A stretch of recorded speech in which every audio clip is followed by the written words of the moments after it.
বাংলাদেশের আপডেট সংবাদে আপনাদেরকে স্বাগত। শুরুতেই সংবাদ শিরোনাম। শুরুতেই জানিয়ে দেব একটি গুরুত্বপূর্ণ ভয়ঙ্কর সংবাদ। ইউনূসের বিদায় ঘণ্টা বেজে গেল, আবারও সেনাপ্রধানের আল্টিমেটাম, খেলা শুরু বাংলাদেশে। থাকছে বিস্তারিত প্রতিবেদনে। এরপর জানিয়ে দেব 2024-এর ভোট ছিল প্রহসন, কোর্টে বললেন তখনকার মুখ্য নির্বাচন কমিশনার। অস্বস্তি বাড়ল শেখ হাসিনার। থাকছে বিস্তারিত প্রতিবেদনে।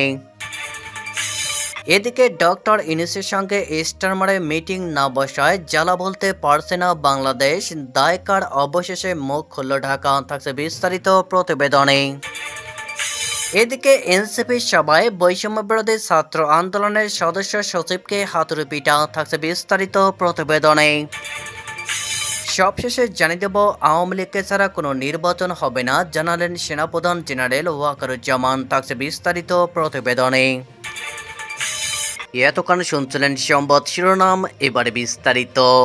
ডক্টর ইউনূসের বিদায় ঘণ্টা বেজে গেল, আবারও সেনাপ্রধানের আল্টিমেটাম, খেলা শুরু বাংলাদেশে। বাংলাদেশে কি ফের সেনা হস্তক্ষেপের দিন ফিরে আসছে? অন্তর্বর্তী সরকারের উপদেষ্টা মোহাম্মদ ইউনূসের কানের কাছে যেন এখন বিদায়ের ঘণ্টা বাজছে।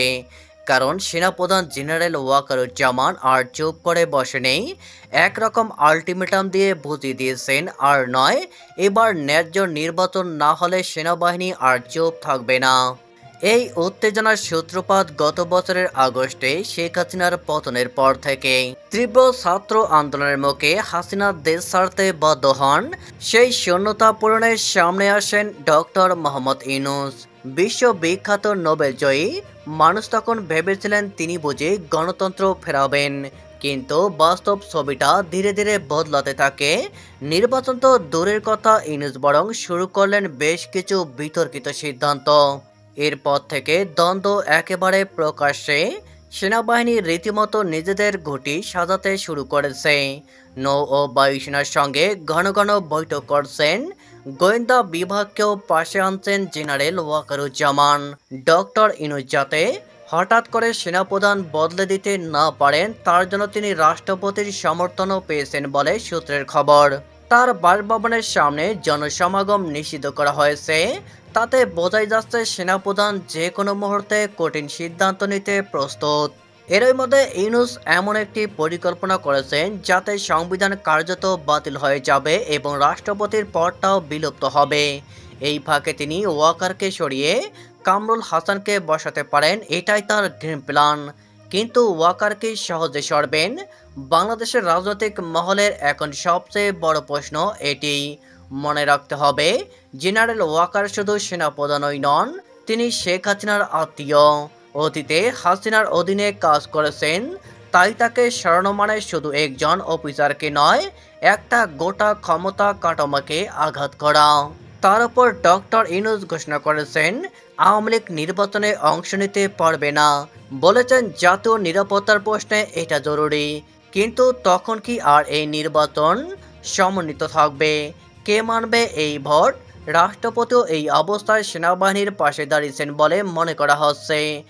2024-এর ভোট ছিল প্রহসন, কোর্টে বললেন তখনকার মুখ্য নির্বাচন কমিশনার। অস্বস্তি বাড়ল শেখ হাসিনার। 2024-এর বাংলাদেশ সংসদের দ্বাদশ সাধারণ নির্বাচন ছিল একটা প্রহসন।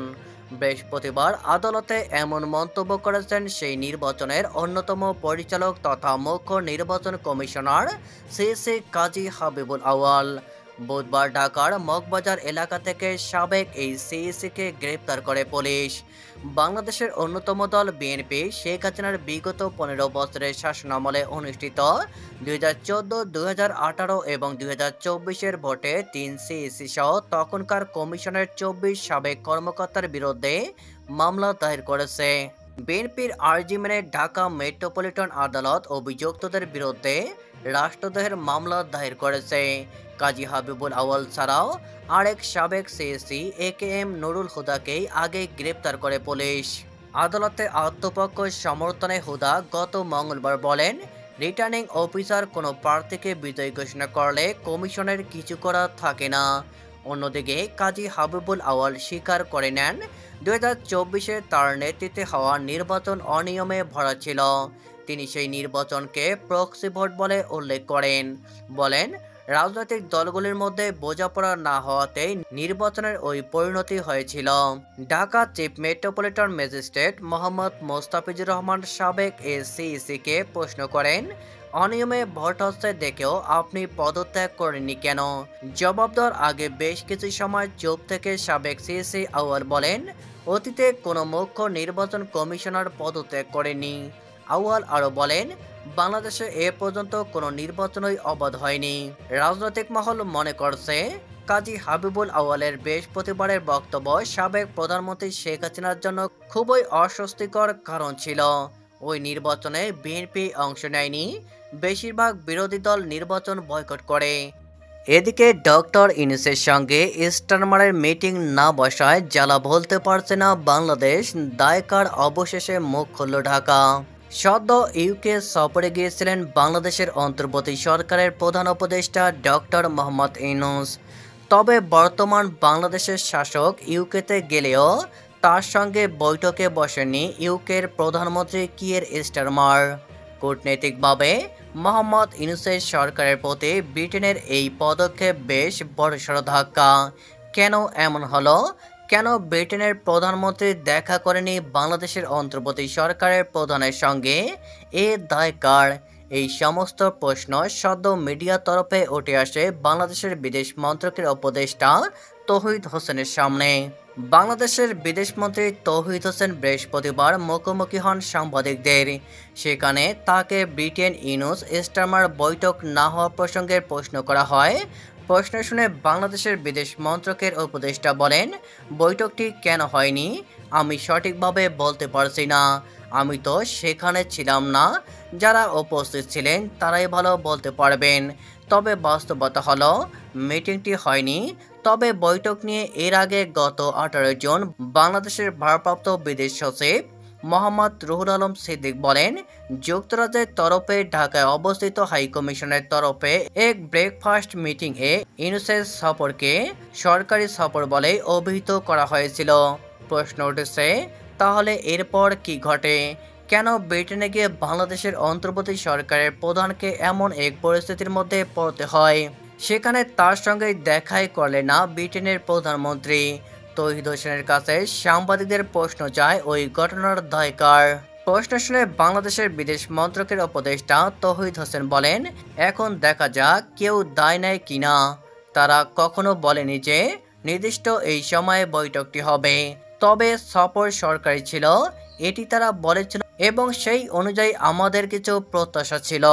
এনসিপির সভায় বৈষম্যবিরোধী ছাত্র আন্দোলনের সদস্য সচিবকে হাতুড়ি পিটা। মাদারীপুরের জাতীয় নাগরিক পার্টি এনসিপির কর্মী সভায় জেলা বৈষম্যবিরোধী ছাত্র আন্দোলনের সদস্য সচিব মাসুম বিল্লাহকে কুপিয়ে ও হাতুড়ি পিটা করে জখম করার অভিযোগ উঠেছে। তাকে আশঙ্কাজনক অবস্থায় ঢাকা মেডিকেলে পাঠানো হয়েছে। বুধবার 25 জুন বিকালে শহরের ভূঁইয়া কমিউনিটি সেন্টারের ভিতরে এই ঘটনা ঘটে। পুলিশ ও প্রত্যক্ষদর্শীরা জানিয়েছে, গতকাল বিকেলে 4টায় মাদারীপুর শহরে ভূঁইয়া কমিউনিটি সেন্টারে এনসিপির উপজেলা কমিটির আয়োজনে একটি কর্মী সভার আয়োজন করা হয়। ওই অনুষ্ঠানে প্রধান অতিথি হিসাবে উপস্থিত ছিলেন বৈষম্য বিরোধী ছাত্র আন্দোলনের মাদারীপুর জেলা শাখার সদস্য সচিব মাসুম বিল্লাহ। অনুষ্ঠান শুরু হওয়ার আগেই এনসিপির জেলা সমন্বয় কমিটি যুগ্ম সমন্বয়কারী হাসিবুল্লাহর নেতৃত্বে জেলা সমন্বয় কমিটির সদস্য রাতুল ও টুটুল সহ 20 থেকে 25 জনের একটি দল ধারালো অস্ত্র ও হাতুড়ি নিয়ে মাসুম বিল্লাহকে অতর্কিত হামলা করে। এই সময় মাসুম বিল্লাহকে এলোপাতাড়ি কুপিয়ে ও পিটিয়ে গুরুতর আহত করে স্থান ত্যাগ করে হামলাকারীরা। তখন মাসুম বিল্লাহর সাথে উপস্থিত বৈষম্যবিরোধী ছাত্র আন্দোলনের অন্যান্য নেতাকর্মীরা মাসুম বিল্লাহকে উদ্ধার করে দ্রুত মাদারীপুর সদর হাসপাতালে নিয়ে যান। মাসুম বিল্লাহর অবস্থা গুরুতর হওয়ায় উন্নত চিকিৎসার জন্য ঢাকা মেডিকেল কলেজে প্রেরণ করে চিকিৎসক। আওয়ামী লীগকে ছাড়া কোনো নির্বাচন হবে না জানালেন সেনাপ্রধান জেনারেল ওয়াকারুজ্জামান। সম্প্রতি আওয়ামী লীগকে ছাড়া কোনো নির্বাচন হবে না জানালেন সেনাপ্রধান জেনারেল ওয়াকারুজ্জামান শিরোনামে একটি ভিডিও সামাজিক যোগাযোগ মাধ্যমে প্রচার করা হয়েছে। রিমার স্ক্যানার টিমের অনুসন্ধানে জানা যায়, সেনাপ্রধান জেনারেল ওয়াকারুজ্জামান আওয়ামী লীগকে ছাড়া কোনো নির্বাচন হবে না শীর্ষক কোনো মন্তব্য করেননি, বরং ভিন্ন বিষয়ে কয়েকটি ভিডিও ফুটেজ ডিজিটাল প্রযুক্তির সহায়তায় যুক্ত করে প্রচারিত ভিডিওটি তৈরি করা হয়েছে। এ বিষয়ে অনুসন্ধানে আলোচিত দাবিতে প্রচারিত ভিডিও ক্লিপগুলো পৃথকভাবে যাচাই করেছে রিমার স্ক্যানার। এ বিষয়ে অনুসন্ধানের মাধ্যমে ইলেকট্রনিক গণমাধ্যম এটিএন বাংলা নিউজ এর ইউটিউব চ্যানেলে গত 25শে ফেব্রুয়ারি শিরোনামে প্রকাশিত একটি ভিডিও ফুটেজ পাওয়া যায়। উক্ত ভিডিওর কিছু দৃশ্যের সাথে আলোচিত দাবিতে প্রচারিত ভিডিওর প্রথম ক্লিপটি মিল রয়েছে। এটিএন বাংলায় প্রচারিত এই বক্তব্যে সেনাপ্রধান 5 আগস্টের পরবর্তী সময়ে দেশের রাজনীতি, জনপ্রশাসন, বিচার ব্যবস্থা, পুলিশ, স্বাস্থ্য, শিক্ষা সহ রাষ্ট্রের বিভিন্ন খাত নিয়ে কথা বলার পাশাপাশি সুষ্ঠু ও নিরপেক্ষ নির্বাচন প্রত্যাশা ব্যক্ত করেন।